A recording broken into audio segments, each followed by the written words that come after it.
My name is Dahlia Hernandez. This is Melissa, my classmate, and Mina, my friend. My speech is equal pay among men and women. As of 2020, the median salary for males is roughly about 19% higher than the median salary for women. And as a woman, and that's according to pay scale.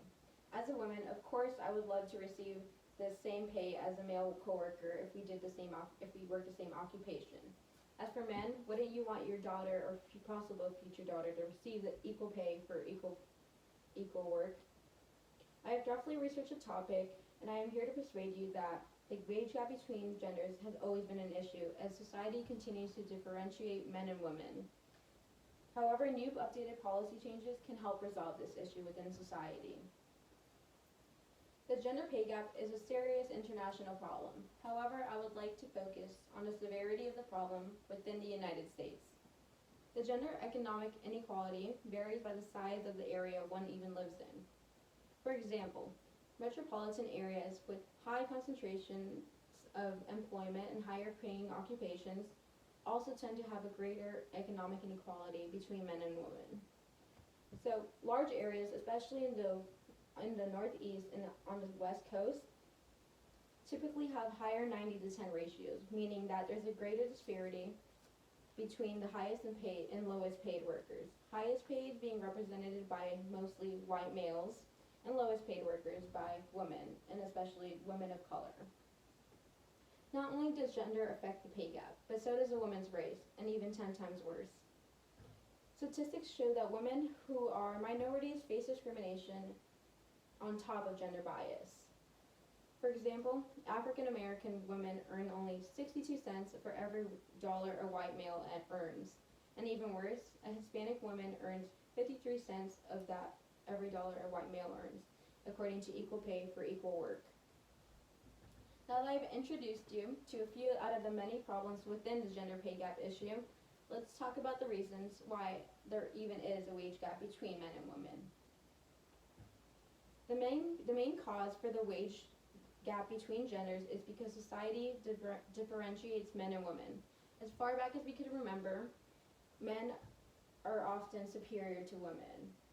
It is said that women are supposed to stay in the household and stay in the kitchen and not work labor like men are supposed to do. In the United States, women continue to be underrepresented to high level and highly paid positions and overrepresented in the lower income jobs, according to inequality.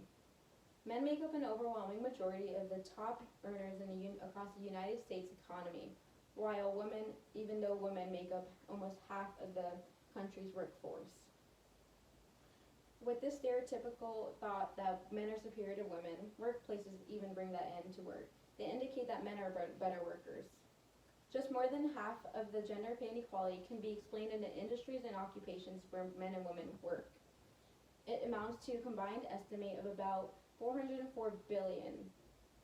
Wages also tend to be lower in occupations that are women-dominated compared to those that are male-dominated, although the occupations have similar skills and education levels obtained by both genders, and that is according to equitable growth. Now I have a bar graph here which represents the pay gap between men and women, men being blue and women being green. Now it also goes into detail with the race of the woman, being white, black or African American, Asian, or Hispanic and Latino. You can see that in these races, it goes lower as you go through the races, which is a problem. Since we now know that reasons for income inequality between genders, I will share with you some of the solutions that will help resolve this issue within society. New policy changes, for example, can help resolve this gender pay gap issues, such as providing a salary with a job posting. This can equalize pay by encouraging more women to negotiate their starting salaries. Also, researchers suggest that they have transparent pay determinations. This openly discusses the methods that are used to determine pay, in which measurable criteria such as education, years of experience, and skills will be applied to.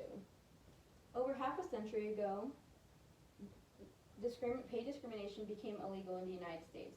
However, today in 2020, it is still a huge issue. It continues to hurt women and their lives.